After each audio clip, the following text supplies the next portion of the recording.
चालू आहे का? हो रेकॉर्डिंग चालू आहे का? बटन कोणतं आहे? चालू आहे का?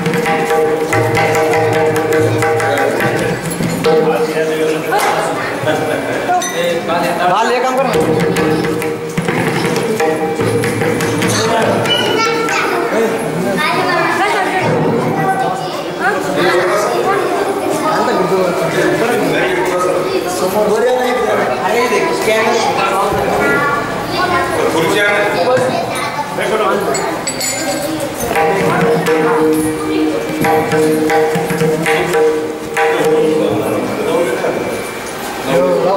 दवाखान्यात गेला देऊ आज नाही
गुरु साक्षात् परब्रह्म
माऊलीचा हरिपाठ जो आहे मी कालही बोललो आपल्याला वेदांमधलं तत्वज्ञान तिथेतून ज्ञानेश्वरी प्लस त्यांनी अमृतानुभव सर्वांचं सार म्हणजे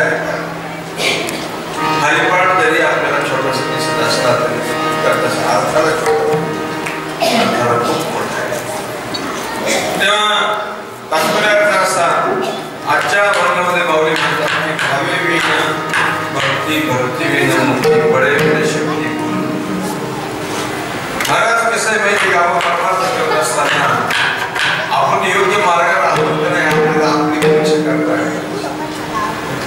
कारण कसं आहे माहिती का की मनुष्य परमार्थ करतो कधी कधी असं होतं की तो परमार्थ केल्यासारखा असतो प्रत्यक्ष परमार्थ होत नाही. कारण का होत नाही तर त्याचं कारण असे की भाव नाही. तुकोबराय म्हणतात देव मंदला भाव बुडाला काय भावच नाही.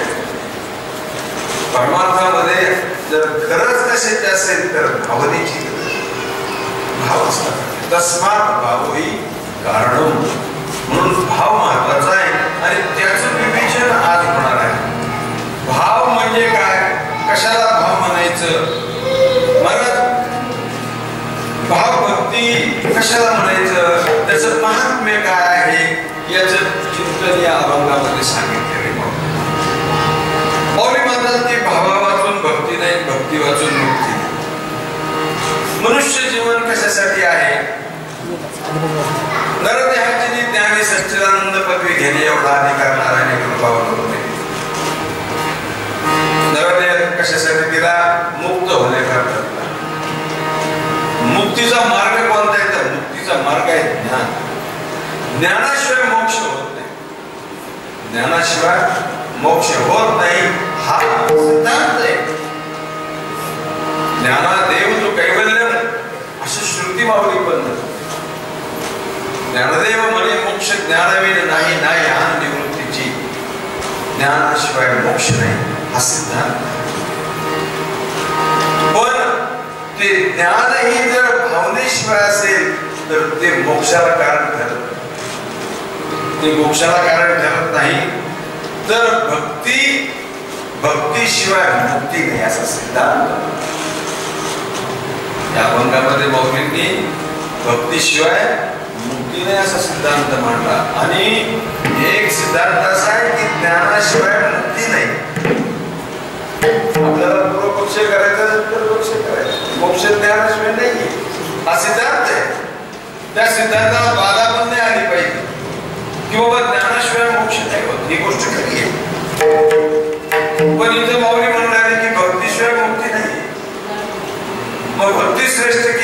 श्रेष्ठ असावा अनेक वर्षापासून चालले. तो आजचा पाठ नाही, आजचा पाठ.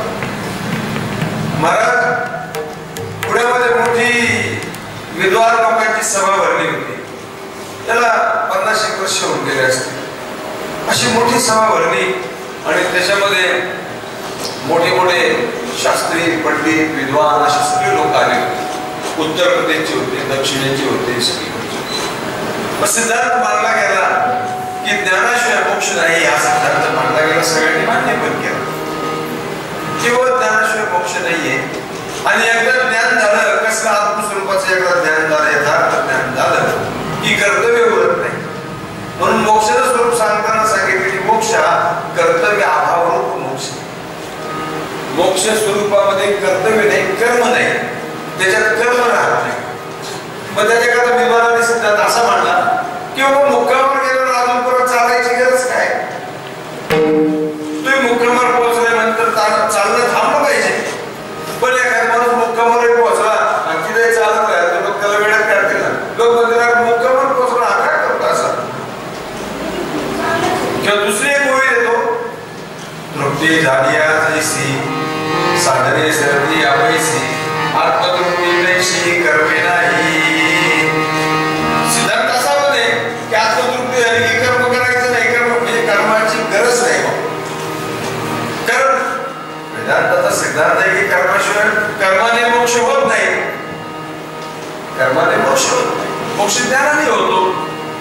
कारण का बंधच मुळात कल्पित आहे आणि कल्पित बंधाची निवृत्ती जर व्हायची असेल तर त्याला ज्ञान लागते, कर्म नाही लागते. बंध जर सत्य असता तर त्याला कर्म लागलं असतं, मग कर्माने त्याची निवृत्ती करायची. सर्प जर सत्य असता त्याला काठी मारावं लागलं असतं, परंतु तो सत्य नाही, त्यामुळं त्याची ज्ञानानेच मुक्ती होते, इतर कशाने. असा सिद्धांत मांडला गेला. विद्वान लोकांनी तो मान्य पण केला. पण वारकरी संप्रदायामध्ये आपली सगळी मंडळी उभी राहिली आणि त्यांच्यातून काही लोकांनी सांगितलं की बाबा ज्ञानाने जरी मोक्ष असला पण ज्ञानानंतरही भक्ती आहे. ज्ञानानंतरही भक्ती करता येते. तिला त्यांनी प्रमाण दिलं की देव देऊळ परिवार करून की जे डोंगरून तैसा भक्तीचा व्यवहार कान लावा. जसं देव देऊळ परिवार करून की जे डोंगरून देव देऊळ सगळं झालं.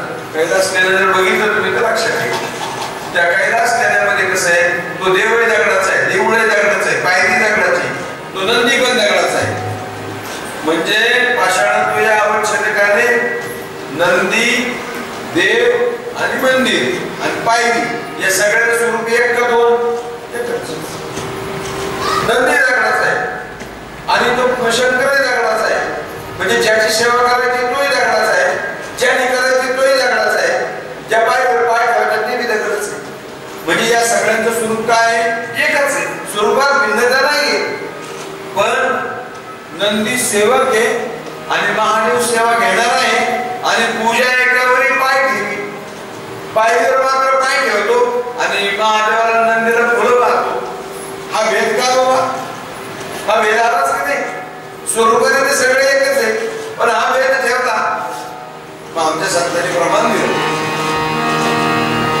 अवेदुनी भेद राखी लांगी वाढावे राजगी प्रेमसू.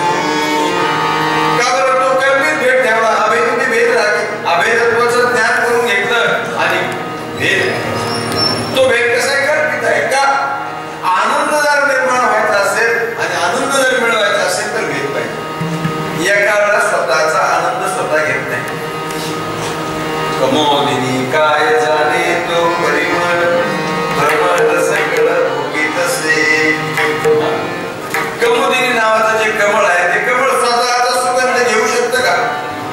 घेऊ शकते. कमळ स्वतःचा सुगंध घेऊ शकतो. तो भ्रमर पाहिजे, तो घेणारा दुसरा पाहिजे, घेणारा दुसरा पाहिजे. तसं एक सूचना ठेवली होती, कधी सूचना देऊन जातो मग आपल्या विषयाकडे. ज्यांना कोणाला त्रास होत असेल, आता वयस्कर माणसे मग पाय पडतात, आम्ही उद्या गेले 4-5 खुर्च्या मांडून आणि त्यांनी खुर्चीवर बसलं तरी पण चालेल.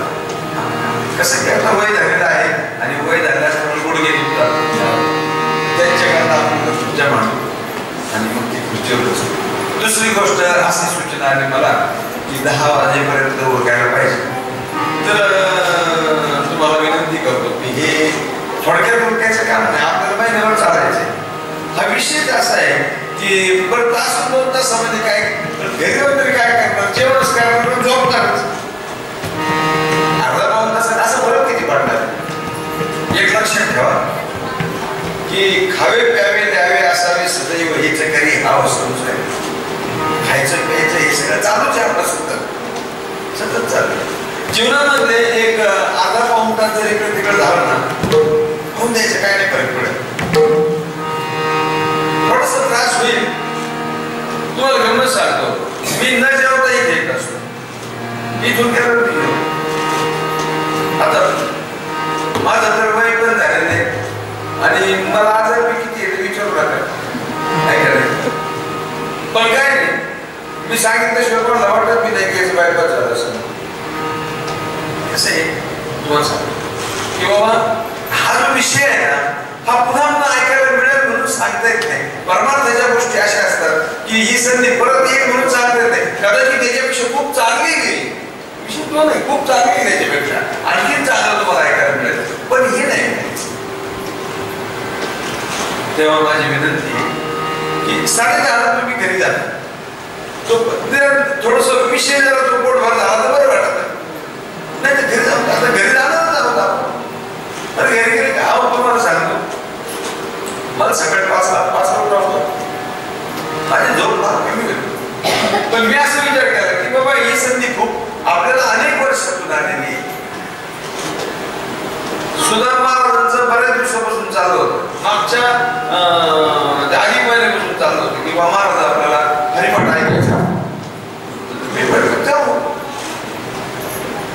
आणि असंच ते ढकलत गेलं की आजचे दिवस उजाडले. लक्षात होईल, थोडा त्रास होईल, परंतु तो त्रास सहन करायचा आपल्याला परमार्थ करायचा आहे. आणि परमार्थ बघा प्रपंचामध्ये तर कितीतरी आपण कष्ट सोसतो. मरणाची ऑफिसमध्ये गेलेली माणसं रात्री काम करतात, काय सांगतात तुम्हाला.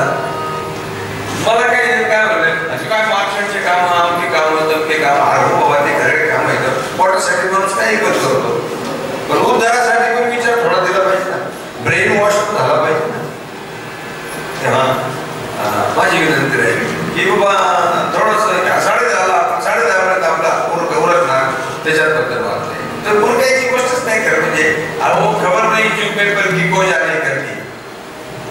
अरे क्षणभंगूर नाही भरवसा, नाही भरवसा, वारे सावर माया, वारे सावर माया,